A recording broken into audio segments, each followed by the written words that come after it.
They thought it would be funny. A group of young men, loud and full of energy, stood in the corner of a small-town gym, laughing at the sight of someone who didn't look like he belonged there. He was older, with gray hair and a body that wasn't bulky like theirs. To them, he looked weak, too fragile for a place filled with punching bags, weights, and sweaty sparring sessions. They whispered to each other, making jokes, calling him Grandpa and asking who let him in. None of them knew that by the end of the night, they would no longer be laughing. The old man walked in quietly, carrying a simple gym bag. His steps were steady, not rushed, and there was a calmness about him that made a few people turn their heads. He didn't seem bothered by the noise or the mocking laughter that was aimed at him. Instead, he went to the side, placed his bag down, and began to wrap his hands. His movements were slow, deliberate, as though he had done this routine 1,000 times before. The young men, however, weren't ready to let it go. They circled closer, their voices louder now. One of them puffed his chest out and said, "Hey old man, you think you can fight? You don't belong here." Another added, "Step in the ring with us. Let's see if you've got anything left." The rest laughed, clapping each other on the back, certain that if the man agreed, it would be a quick and easy show. To them, this was entertainment. What they didn't realize was that the man had heard challenges far greater than theirs in his life. He had faced battles they couldn't imagine, both in the ring and outside of it. To him, this wasn't about proving his strength, but about teaching a lesson. He didn't rush to answer. Instead, he looked at them with calm, steady eyes. That quiet stare made a few of them shift uncomfortably. It was as if he could see right through their arrogance, right into their fear that maybe, just maybe, this wouldn't go the way they expected. After a long pause, the man nodded. He didn't speak much, but that single nod was enough. The room suddenly grew quiet. The other people training in the gym turned their heads, curious to see what would happen. Even the young men who had been laughing stopped for a moment. They hadn't expected him to actually accept the challenge. He slipped on his gloves, adjusted them carefully, and then stepped into the ring. There was no showmanship, no trash talk, no attempt to intimidate anyone. He simply prepared himself like he always did, with focus and discipline. That silence, that confidence without words, was louder than anything the young men could have shouted. The first challenger stepped forward, eager to prove himself. He was young, tall, and full of energy. He hopped on his feet, throwing practice punches in the air, smirking at his friends as if to say, "This will be easy." When the bell rang, he charged in quickly, swinging with power but without control. The old man didn't even flinch. With a simple shift of his body, he avoided the punch and delivered a short, sharp jab that sent the young man stumbling back in shock. Gasps filled the gym. The challenger shook his head, trying to clear the surprise from his face. He came at the old man again, faster this time, but once again the older fighter sidestepped, calm as ever, and placed another clean strike. This time the young man lost his balance completely and landed on the ropes. The laughter that had filled the gym earlier was gone. All that remained was silence and wide eyes. The others exchanged nervous glances. Surely their friend had just underestimated him. Surely it was luck. Another young man stepped forward, insisting he'd do better. But the result was the same. No matter how fast they swung or how strong they tried to be, the old man seemed to be in control of every move. His counters were precise, his footwork sharp, and his patience unshakable. He didn't waste energy, didn't try to overpower them. He simply let their own mistakes open the door for him. By now, the gym was buzzing. People had gathered around the ring, whispering to each other, amazed at what they were seeing. The young men who had once been so full of confidence now looked unsure. Every failed attempt made them realize that this wasn't going to be a funny story to brag about later. Instead, it was quickly becoming a memory that would haunt them. The old man never raised his voice. He never mocked them back. He didn't need to. His actions spoke louder than words. Every time he landed a clean strike, it was as if he was carving humility into their pride. Sweat dripped from the young fighters' faces. Their breathing grew heavy, while the old man's remained calm and steady. After several failed attempts, none of them wanted to step forward again. The one who had been the loudest earlier stood with his arms crossed, avoiding eye contact. The smirks were gone, replaced with embarrassment and a quiet kind of respect. They had come in expecting to humiliate him, but instead, they had been given a lesson they would never forget. The man slowly removed his gloves, placed them neatly by his bag, and looked at the group. He didn't gloat, didn't smile in victory. He simply said, "Strength isn't about how young you are. It's about control, patience, and respect. Remember that." And with that, he picked up his bag and walked out of the gym, leaving behind a silence so heavy it seemed to press on everyone in the room. That night, the young men didn't laugh. They didn't brag. Instead, they sat quietly, replaying the fight in their minds, realizing how wrong they had been. For the first time, they understood that mocking someone for their age or appearance was a mistake. True strength had nothing to do with how someone looked. It had everything to do with the heart, the discipline, and the wisdom they carried inside.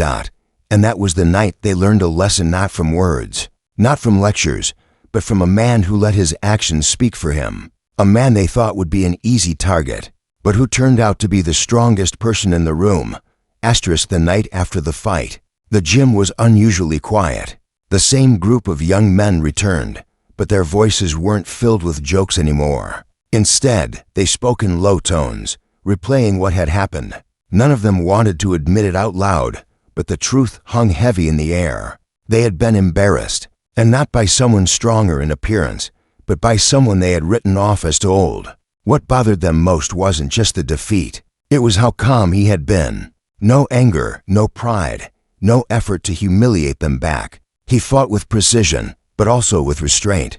At any moment, he could have hurt them badly, but he never did. He had shown power, but also control, and that was something they couldn't wrap their heads around. One of the younger boys finally said, "Who was he?" No one had the answer. The man had walked out without a word about his past. He didn't stick around for applause or respect. He had simply left, leaving behind more questions than answers.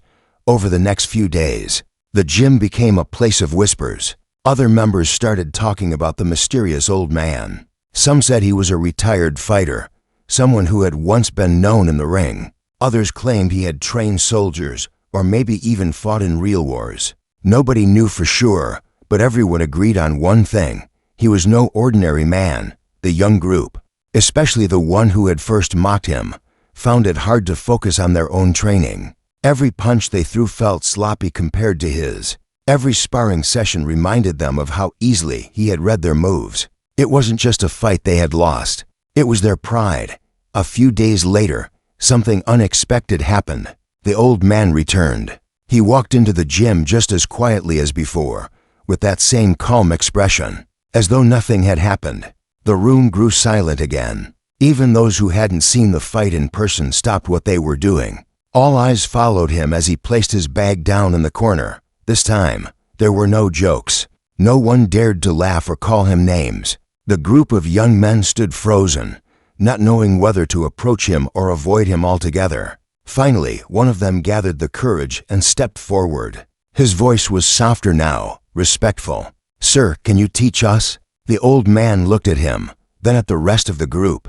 For a moment, he said nothing. His silence felt heavier than words. Finally, he gave a small nod. "If you're willing to listen," that single line changed everything. The same boys who had once laughed at him now stood around him like eager students. They watched closely as he wrapped his hands again, this time explaining why he did it the way he did. His voice was steady, calm, carrying the weight of someone who had spent years learning the difference between fighting for pride and fighting for survival. He began showing them simple things first: how to keep their stance balanced, how to breathe properly, how not to waste energy throwing wild punches. His movements were clean and efficient, nothing flashy. At first, the boys were impatient. They wanted to learn powerful punches and fast knockouts. But the old man reminded them, power without control is weakness. If you lose your balance, if you lose your focus, you've already lost. Each word sank in deeper than they expected. They had walked into the gym before thinking strength was about how much weight they could lift, or how hard they could hit. But now they began to see it differently. Strength was discipline. Strength was patience. Strength was respect. As the days went on, the relationship between the old man and the group began to change. They no longer saw him as someone to mock. They started to see him as someone they wanted to be like. His presence became a quiet reminder that the biggest victories in life aren't about beating someone else, they're about mastering yourself. But the old man wasn't there every day. Sometimes he would disappear for a week or more. And whenever he was gone, the young men felt his absence. They wondered where he went, what kind of life he lived outside the gym. One of them even tried asking the owner of the gym about him, but all the owner said was, "He's been coming here for years, longer than most of us. He doesn't talk much about himself, but if you pay attention, he teaches more than you realize." The mystery only made the lesson stronger. They realized they didn't need to know his past to respect him. What mattered was what he was, teaching them in the present. Little by little, the young men began to change.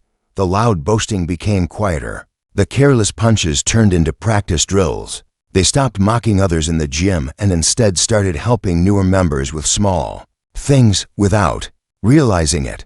The man they once laughed at had become their silent mentor. And yet, there was still one question none of them could shake.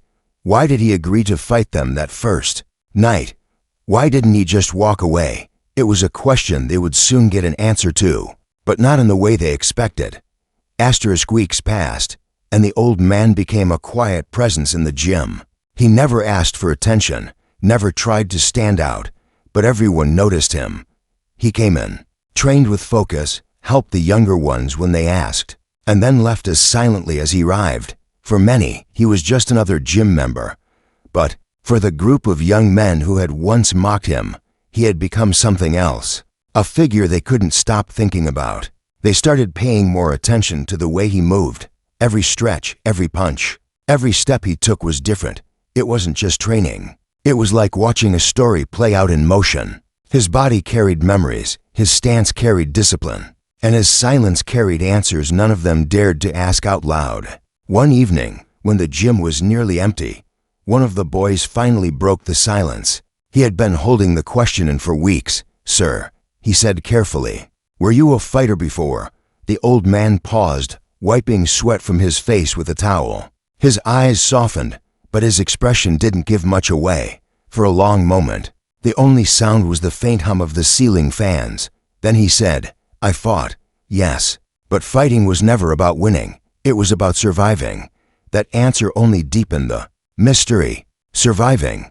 What did he mean? The young men exchanged curious glances, but none of them pressed further. It felt as though asking more would cross a line he wasn't ready to open. Still, the words lingered in their minds long after he left that night. Days later, the old man returned again, and this time, instead of just teaching them how to punch or block, he told them something unexpected. "When you step into a fight," he began, "you carry your whole life with you, every choice, every mistake, every bit of discipline. It all shows up. That's why most people lose before the fight even starts. They don't know themselves." The boys listened quietly. His voice wasn't loud, but it carried weight. They began to understand that he wasn't just teaching them about boxing or sparring. He was teaching them about life itself. Rumors about him continued to grow. Some said he had once been a champion in underground fights. Others claimed he had served somewhere dangerous, where fighting wasn't sport, but survival. Nobody had proof, and the old man never confirmed or denied anything. He seemed to prefer the mystery, as though his past didn't matter as much as the lesson he was giving in the present. But one night, something happened that gave them a glimpse of the truth. A stranger came into the gym, a man older than the group but younger than the old fighter. He carried himself differently, with a kind of arrogance that the group recognized immediately. He spotted the old man across the room and froze. For a moment, his confident expression broke into something else, fear. The stranger didn't stay long. He left quickly, muttering under his breath, avoiding the old man's gaze. But the group noticed. They had seen the look in his eyes, the way his shoulders tightened, the way his steps grew unsteady. Whoever that man was, he knew the old fighter. And more importantly, he feared him. The boys wanted to ask about it, but once again, the old man gave them nothing. He simply continued his training, as though nothing had happened. It was in that moment they realized something important. The old man carried a past heavy enough to silence even the arrogant. A past so strong it didn't need to be spoken. That night, as the group walked home together, one of them finally said what all of them were thinking. He's not just a fighter. He's something else, something more. For the first time in their lives, the young men felt proud not of their own strength, but of the chance to learn from someone who carried real experience. They didn't know his full story yet, but they knew one thing for certain. Whatever he had been through had made him into the kind of man they secretly hoped they could one day become. And while they didn't know it, the old man had already noticed something changing in them too. Their arrogance was fading. Their respect was growing. Slowly, they were starting to understand the lesson he had been trying to give them. Since that very first night, true strength isn't in showing off, it's in what you carry inside when no one is watching. It was a rainy evening when everything began to change. The young men had grown used to seeing the old man in the gym, but they never expected to see him outside, in the middle of the town square. He wasn't training this time. He was just sitting quietly on a bench, watching the rain fall, as if the world moved slower for him than it did for everyone else. The group of boys happened to pass by, umbrellas in hand, and at first they hesitated. Approaching him outside the gym felt different. In the ring he was a teacher, but out here, he seemed like just another old man. Yet something about the way he sat there, calm and still, drew them in. One of them stepped closer and asked softly, "Do you ever get tired of fighting?" The old man didn't answer right away. He watched the rain splash on the pavement, the way puddles formed and disappeared. Finally, he said, "Fighting isn't always in the ring. Sometimes life forces you into battles you never wanted. Those are the ones that tire you." His words hung heavy in the air.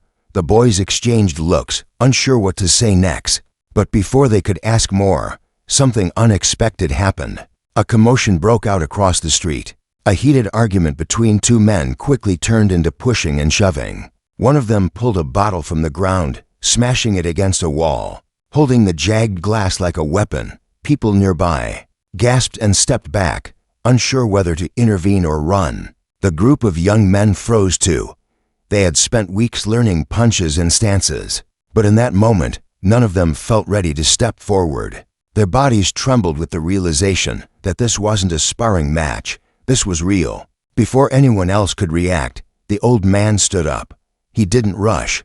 He didn't look nervous. He walked toward the scene with the same steady pace he carried everywhere. The man holding the broken bottle noticed him and shouted, "Stay back, old man." But the old fighter didn't stop. He raised one hand, calm but firm, and said, "This isn't your fight. Go home." His voice wasn't loud, but it carried a power that made even the aggressive man hesitate. The crowd whispered, recognizing that tone. It wasn't fear. It wasn't anger. It was command. The man with the bottle lunged, trying to scare him off. But in a blur, the old man moved. His hand caught the attacker's wrist, twisting it just enough to make him drop the weapon without breaking his arm. Then, with a controlled push, he sent him stumbling backward, away from the crowd. The man landed hard, but unharmed, staring in shock at someone he thought would be easy to overpower. Gasps spread through the people watching. The young men's eyes widened. It was the same calm skill they had seen in the gym, but this time it wasn't for training. It was real, and it had just prevented someone from getting seriously hurt. The old man didn't stay to bask in the reaction. He simply bent down, picked up the broken bottle, and set it safely aside. Then he turned to the crowd and said, "Go on with your night. There's nothing more to see." And just like that, he walked back to the bench as though nothing had happened. The group of boys rushed to him, their voices filled with awe. "How did you do that? You didn't even hit him hard, and he just stopped." The old man gave them a tired smile, because strength isn't about destroying someone. It's about ending the fight without causing more damage. Those words sank even deeper than before. For the first time, the young men saw that his skill wasn't about showing off. It wasn't even about winning. It was about protecting, about control, about knowing exactly how much force to use, no more, no less. Later that night, as they walked home, one of the boys finally whispered the thought they had all been holding back. "He's not teaching us how to fight. He's teaching us how to live." From that day on, the group didn't just train harder. They started carrying themselves differently outside the gym too. They stopped picking petty arguments. They stopped showing off their strength in pointless ways. And little by little, people in the town began to notice the change. But deep inside, their curiosity about the old man's past grew even stronger. Who was he really? What battles had he fought? Why did even dangerous men hesitate in his presence? The answers were close, but the old man wasn't ready to give them away, not yet. The night after the street incident, the gym felt different. Word had spread fast. People whispered about how the old man had stopped a fight without even throwing a real punch. Some called it luck, others called it experience. But everyone agreed, it took a different kind of courage to face danger the way he did. The young men arrived early that evening, waiting for him. When he walked in, carrying his worn-out bag, the entire gym seemed to pause. No one laughed anymore. No one doubted him. Instead, heads nodded with respect as he passed by. He didn't acknowledge the stares. He just moved the same way he always did, calm, steady, almost invisible. But then, something unexpected happened. A man entered the gym, older than most, but not as old as him. He wore a leather jacket, his face rough, his eyes sharp. The moment he spotted the old fighter, his steps froze. His jaw tightened, his hands curled into fists. It wasn't recognition from curiosity. It was recognition from fear. The group of boys noticed immediately. They watched as the man walked closer, his voice low but heavy. "I knew it was you," he said. The gym fell into silence. "I thought you disappeared. After all these years, you're still alive." The old man looked at him, not surprised, not shaken, just quiet. "I told you back then," he replied calmly. "I was never the one who needed to disappear." The tension in the air grew so thick it was hard to breathe. The boys exchanged nervous glances. This wasn't the usual lesson. This wasn't sparring. This was history catching up. The man in the leather jacket pointed a finger at him. "You ruined everything that night. Do you remember? I lost everything because of you." His voice cracked with anger, but beneath the anger was fear. The old man sighed, shaking his head slowly. "You lost everything because of yourself. I only stopped you from hurting people who didn't deserve it." The boy's eyes widened. This was the first real clue.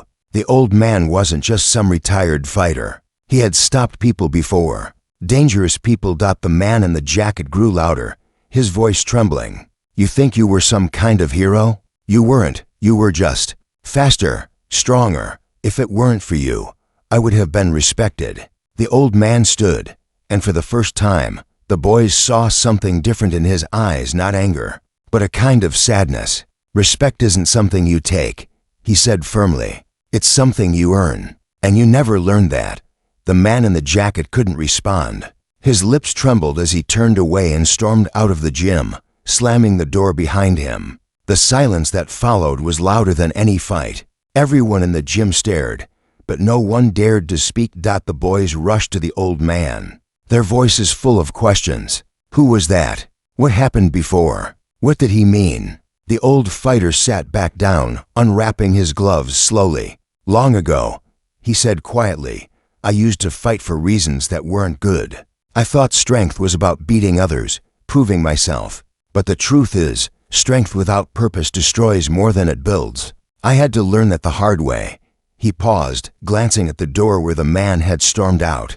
"Some people never learn it." The boys fell silent. It was the first time he had opened up, even a little. They realized he wasn't just a mystery. He was a man who had lived through battles far bigger than anything they could imagine. His strength wasn't just skill, it was survival, regret, and wisdom carved into every scar he carried. That night, when the boys left the gym, they didn't talk much. Their minds were heavy with the image of the man in the leather jacket, the way his anger melted into fear. If even dangerous men from the past trembled at the sight of the old fighter, then his story had to be much deeper than anything they had guessed. And while they still didn't know the full truth, they understood something new. The old man hadn't chosen this life for glory. He carried it because he had to. And now, in his later years, he wasn't teaching them how to fight others. He was teaching them how to fight themselves. The gym was nearly empty that night. The old man had stayed later than usual, hitting the heavy bag with slow, steady strikes. The sound echoed through the quiet room, almost like a heartbeat. The group of young men waited near the wall, unsure if they should speak. After the encounter with the man in the leather jacket, their curiosity had grown too strong to ignore. Finally, one of them spoke up. His voice was careful, almost nervous. "Sir, why do people fear you? What happened in the past?" The old man stopped, his fists resting against the bag. For a long moment, he didn't answer. The silence stretched so far that they thought he might simply walk away. But then, he turned, his eyes softer than they had ever seen. "Do you really want to know?" he asked. They nodded, almost in unison. He pulled up a chair and sat down, motioning for them to do the same. His voice was low, steady, and filled with a weight that made every word sink deeper. "When I was young," he began, "I thought strength was everything. I believed if I could hit harder, move faster, and win more fights, I would earn respect. I joined every match I could, sometimes for money, sometimes for pride. I was reckless, and for a while, I was feared." The boys leaned in, their eyes wide. It was the first time he had spoken about himself like this. "But fear isn't the same as respect," he continued. "I hurt people who didn't deserve it. I fought for the wrong reasons. I thought winning meant I was strong, but all it did was make me empty inside. And one night it went too far." His hands tightened slightly as he spoke, as though the memory was still alive in his bones. "I fought a man who wasn't ready, someone who only stepped into the ring because he was desperate for money. I hit him harder than I should have. He went down, and he didn't get back up for a long time." The room grew still. Even the sound of the fans seemed to fade. I remember standing over him, realizing I wasn't a fighter, I was a danger. That night, I walked away from everything. I promised myself I would never fight for pride again. From then on, every time I trained, every time I taught, it was about control, about protecting, not destroying. The boys sat quietly, their hearts heavy. They could see the pain in his eyes, the regret that had stayed with him for decades. But beneath that pain, they also saw strength, not the kind that came from fists, but the kind that came from carrying mistakes and still choosing to do better. One of them finally whispered, "That's why you stopped that man in the street without hurting him. That's why you didn't hit us harder when we challenged you." The old man gave a small nod. "Because I know what happens when you let anger control your hands, and I won't let that happen again." For the first time, the young men truly understood. He wasn't just skilled because of practice. He was disciplined because he had lived the consequences of losing control. His calm wasn't just a choice, it was survival. It was redemption. It was a promise he had made to himself long ago. That night, when the boys left the gym, they didn't feel embarrassed about their past mistakes anymore. Instead, they felt grateful. Grateful that he had chosen to share his story. Grateful that he was teaching them not just how to fight, but how to live without letting pride destroy them.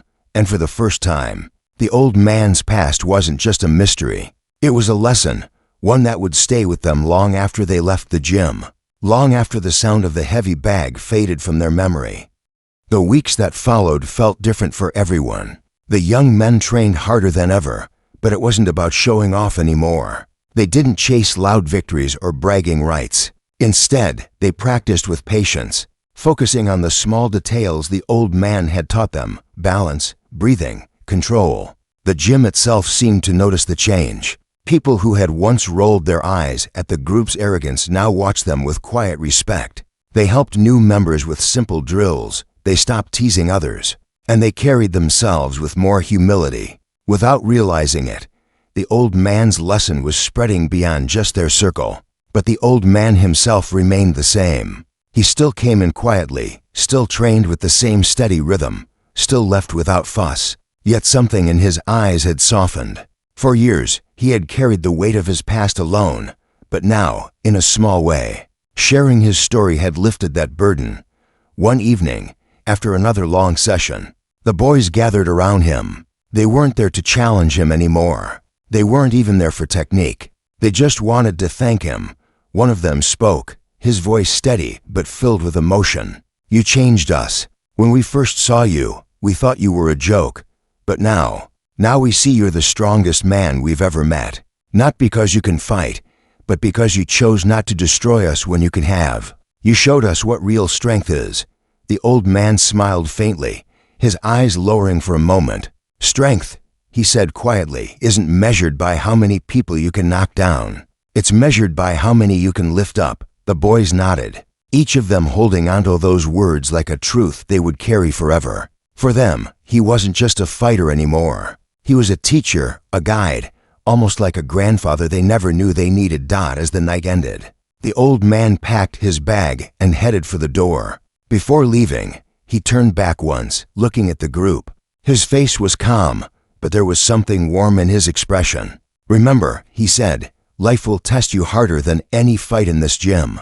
Don't fight for pride. Don't fight for ego. Fight only when it's worth it. And when you do, make sure it's to protect, not to harm."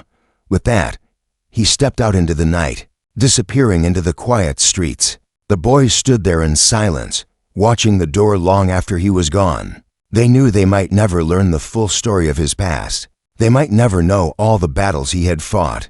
But in a way, it didn't matter anymore. What mattered was the lesson he had given them, a lesson that would stay long. After the bruises faded and the memories of sparring wore off, they had come in expecting to laugh at an old man. Instead, they had walked away with a truth that would shape the rest of their lives. And so the story of that night, and of the man who turned mockery into respect, spread far beyond the walls of the gym. It became something people told each other, not just as a tale of fighting, but as a reminder that true strength is never about hurting others. It's about knowing when to hold back, when to stand firm, and when to teach with your actions instead of your fists. In the end, the old man didn't just win a fight. He won something greater. He won their respect, their gratitude, and most of all, their change. And that was the victory that would outlast them all.